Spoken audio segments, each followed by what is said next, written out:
Bienvenidos a un nuevo encuentro con Fátima, Roma, Moscú. La consagración de Rusia al corazón inmaculado de María aún está pendiente.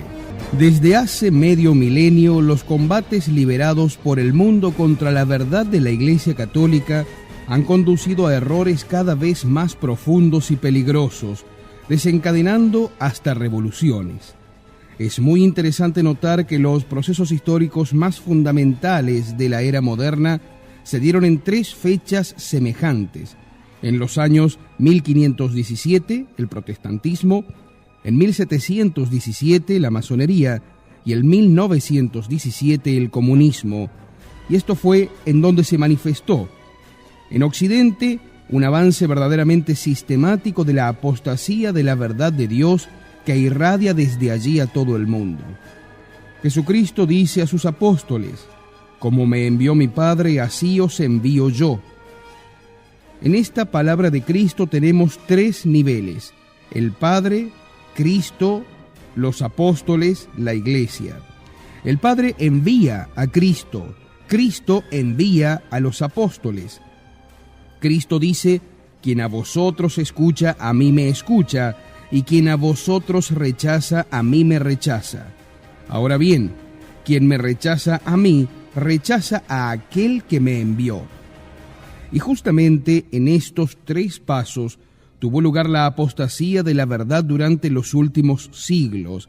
Apostasía contra la Iglesia Católica, 1517, apostasía contra Cristo, 1717, y apostasía contra Dios, 1917. Este desarrollo es del todo consecuente y en sus avances es en cierto sentido necesario. Aquel que rechaza a los enviados de Cristo, los sucesores de los apóstoles, es decir, la Iglesia Católica, rechaza en consecuencia también a Cristo. El que rechaza a Cristo, rechaza consecuentemente también a Dios Padre. La historia del último medio milenio ha confirmado así y de manera aterradora estas palabras de Cristo. En 1517, con la publicación de las tesis de Lutero, se marca, al menos exteriormente, el comienzo decisivo del protestantismo. De los dos envíos mencionados, Lutero reconoce solamente uno, la mediación de Cristo hacia Dios, pero no la mediación de la Iglesia hacia Cristo. De aquí las sentencias programáticas de Lutero: solo las Escrituras y no el magisterio de la Iglesia; solo la gracia y no la mediación a través del sacerdocio y de los sacramentos; solo Dios y ninguna mediación a través de los santos del cielo. En 1717, con la fundación de la masonería en Inglaterra, se marca la siguiente etapa de la apostasía. El rechazo de la Iglesia y de su magisterio por Lutero trajo como consecuencia ulterior el rechazo absoluto de la revelación de Dios dentro de este mundo. Como la encarnación de Jesucristo constituye el punto culminante de la revelación de Dios, será especialmente rechazada. La filosofía masónica no es atea, postula un ser superior, gran arquitecto del mundo.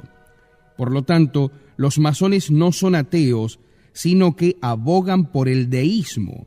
Dios ya no actúa más en el mundo después de la creación, y por el agnosticismo. Es imposible conocer la verdad. Y en el campo de la ética postulan consecuentemente el liberalismo, libertad en todos los ámbitos en lugar de autoridad o ley. Aquí se ve la realización del primer paso antes mencionado: quien a vosotros rechaza, a mí me rechaza. Así como Lutero rechazó la mediación de la Iglesia, así también rechazan los masones a Cristo y con él toda mediación o puente hacia Dios. Es por eso que sostienen el deísmo, que rechaza a priori no solamente la divina providencia y la posibilidad de milagros, sino también toda autoridad divina.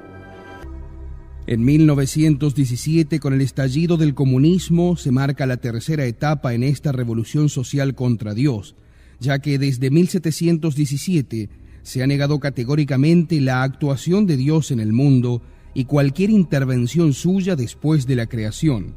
Llegamos como consecuencia al último paso, al perfecto ateísmo y antiteísmo. El comunismo es efectivamente, en esencia, un ateísmo social combativo. No es en ningún caso un sistema meramente económico al que se agrega solo externamente el ateísmo. El comunismo entronca con la Revolución Francesa, especialmente a través de Rousseau. También entre la masonería y el protestantismo existe una clara relación, fácil de deducir, viendo quiénes han sido sus artífices. Los dos principales fundadores de la masonería son Jean-Théophile de Sagliers y James Anderson, un pastor protestante y el otro teólogo protestante. Quien me odia a mí, odia también a mi Padre. El segundo nexo consecuente trazado claramente por Cristo se hace realidad aquí. Esta última consecuencia que llega hasta el odio de Dios se muestra claramente en el comunismo y de modo muy combativo. Se había anunciado en la masonería más avanzada: quien quiera niega al Hijo, tampoco tiene al Padre. Todos estos errores de la era moderna no permanecieron solo en el plano teórico, sino que transformaron la vida de la humanidad y de la sociedad en todos sus aspectos. Condujeron necesariamente a una persecución de cristianos sin precedentes. De acuerdo a recientes declaraciones rusas, 200.000 sacerdotes y religiosos, católicos y ortodoxos, perecieron víctimas del terror stalinista, fueron fusilados, ahorcados, crucificados o expuestos a morir congelados. Martillo y hoz no se limitaron solamente a derramar la sangre de mártires, sino que también aplicaron a sus pueblos subyugados, sin el menor escrúpulo, medidas de terror de una violencia y crueldad monstruosas. Según las prudentes estimaciones de los autores del Libro Negro del Comunismo, la erección de la utópica visión de la sociedad sin clases sociales costó alrededor de 100 millones de víctimas humanas. 20 millones de muertos en la Unión Soviética, 65 millones en China, 1 millón en Vietnam, 2 millones en Corea del Norte, 2 millones en Camboya, 1 millón en Europa del Este, 150.000 muertos en América Latina, 1.7 millones en África y 1.5 millones en Afganistán, lo cual suma casi 100 millones de víctimas humanas. Estas masacres se llevaron a cabo de 3 maneras diferentes: mediante ejecuciones de todo tipo como fusilamiento, horca, ahogamiento, apaleo, envenenamiento, cámaras de gas, por hambrunas intencionalmente provocadas o no evitadas deliberadamente, y por deportaciones, ya sea por prolongadas marchas a pie, ya por hambre, enfermedad o frío dentro de vagones de transporte de ganados, ya por agotamiento en trabajos forzados. El intento ateo de establecer un cielo sin Dios aquí en la tierra conduce siempre al infierno. La Santa Iglesia, previendo las consecuencias de las explosivas ideas marxistas, ha condenado el sistema comunista ya 71 años antes del estallido de la Revolución de octubre de 1917. Así, en el año 1846, el Papa Pío IX alza la voz a través de su encíclica Cui Pluribus, condenando la nefanda doctrina del comunismo, contraria al derecho natural, que una vez admitida, echa por tierra todos los derechos, la propiedad y la misma sociedad humana. Pío IX reafirma después esta reprobación en el Sílabus. León XIII, su sucesor en la encíclica Quod Apostolici Muneris, desenmascara el comunismo como mortal pestilencia que se infiltra por los miembros íntimos de la sociedad humana y la conduce a un extremo peligroso.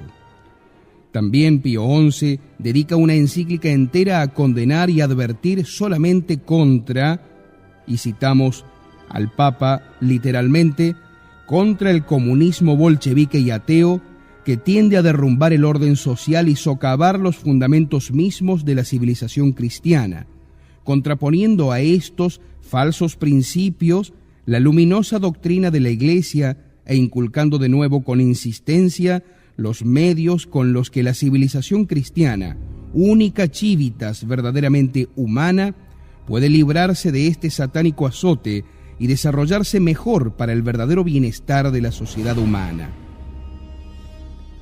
El error del comunismo lo lleva en su exigencia absoluta y exclusiva a pretender no solo una reforma social, sino, y eso desde el primer momento, a promover una revolución mundial para lograr el poder mundial total.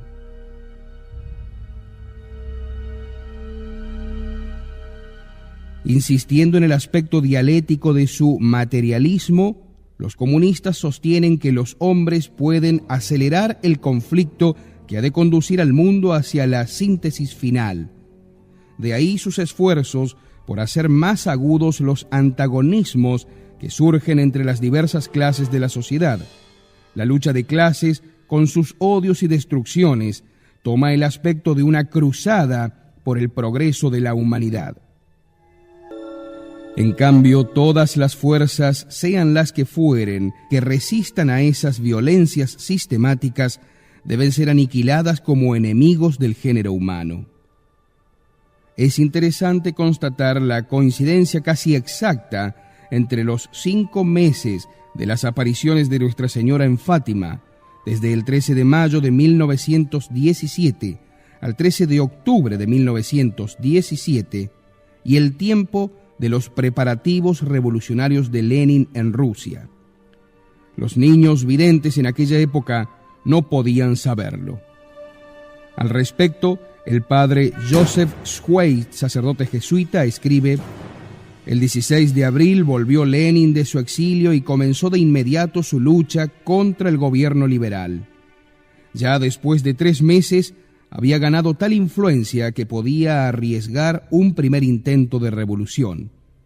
El 17 de julio, algunos días después de aquel 13 de julio, en el que María había entregado su mensaje a los 3 pastorcitos, tuvo lugar en San Petersburgo una manifestación de casi 500,000 de trabajadores, los que bajo la conducción de Lenin transformaron la manifestación en un alzamiento armado con el objetivo de hacer caer al gobierno provisorio y proclamar el gobierno de los soviets. Los bolcheviques fueron los dueños de la ciudad por 3 días. La situación era tan crítica que el gobierno se vio en la obligación de retirar parte de las tropas del frente, con cuya ayuda pudo sofocar la revuelta.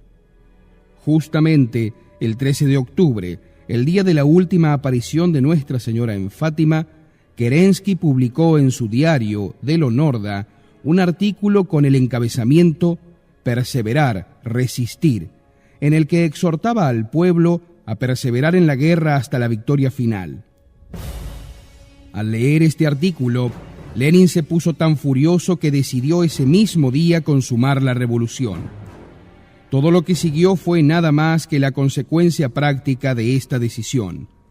Primeramente, la revolución del 7 de noviembre, el 25 de octubre según el calendario juliano, de donde el nombre de Revolución de Octubre, y luego el armisticio de Brest-Litovsk con Alemania el 5 de diciembre, y al año siguiente la paz especial que fue concluida en la misma ciudad.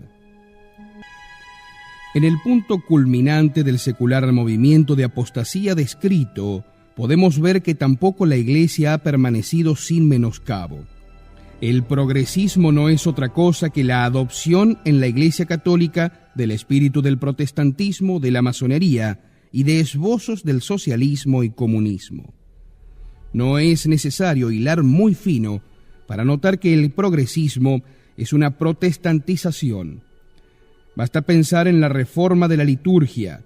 La mesa reemplaza al altar del sacrificio. La lengua vernácula desplaza al latín, lengua tradicional del culto y universal de la Santa Iglesia Católica.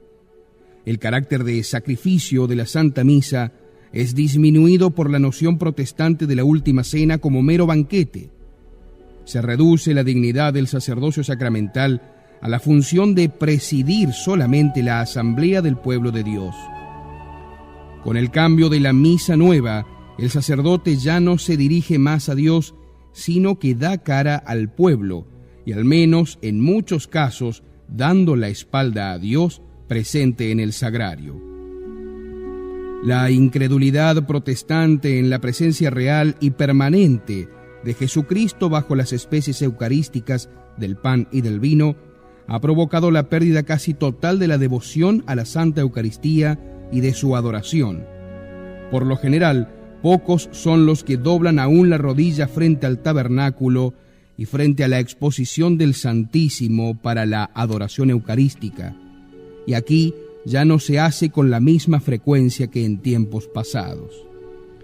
El espíritu masónico se manifiesta en la transferencia de la Iglesia de los tres principios de la Revolución Francesa. La libertad se refleja en la libertad religiosa, que significa el rechazo del reinado social de Jesucristo. La igualdad se realiza en un falso ecumenismo con las otras religiones y la idea de fraternidad en la introducción de estructuras democráticas como la colegialidad de los obispos y los consejos parroquiales de feligreses. Sin embargo, esto conduce a errores doctrinales graves. La libertad religiosa reclama para el hombre el supuesto derecho natural a elegir cualquier religión aunque sea errónea. Pero eso equivale a postular el absurdo que el verdadero Dios otorgó al hombre, su criatura, el derecho a negar a su Creador. La igualdad arrasa con toda distinción, levanta al hombre al nivel de Dios atribuyéndole la autoridad de crear su propia moral. Sitúa al mismo nivel la verdadera religión con las falsas. Extremando la fraternidad, los obispos han llegado a perder la necesaria independencia para el manejo de sus diócesis. Hasta el Concilio Vaticano II, los mitrados eran autónomos y dependían solamente del Papa. En cambio, ahora, los obispos se ven cada vez más restringidos por las fraternales directivas de la Conferencia Episcopal de su país. En todas estas reformas, frutos del Concilio Vaticano II, subyace el espíritu masónico, como también en el liberalismo católico, en el pluralismo de la verdad y en un cierto deísmo que lleva a la negación de los milagros. El progresismo se alimenta de una tercera vertiente al adoptar elementos del esquema comunista.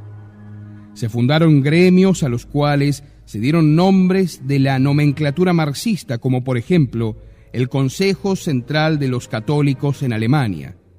En Sudamérica, esta recepción del comunismo se traduce en la llamada Teología de la Liberación.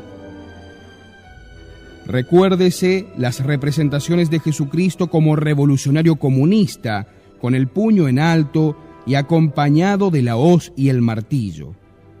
La Iglesia Católica se vio socavada incluso por la infiltración de comunistas en la jerarquía eclesiástica, pero sobre este tema ahondaremos más adelante.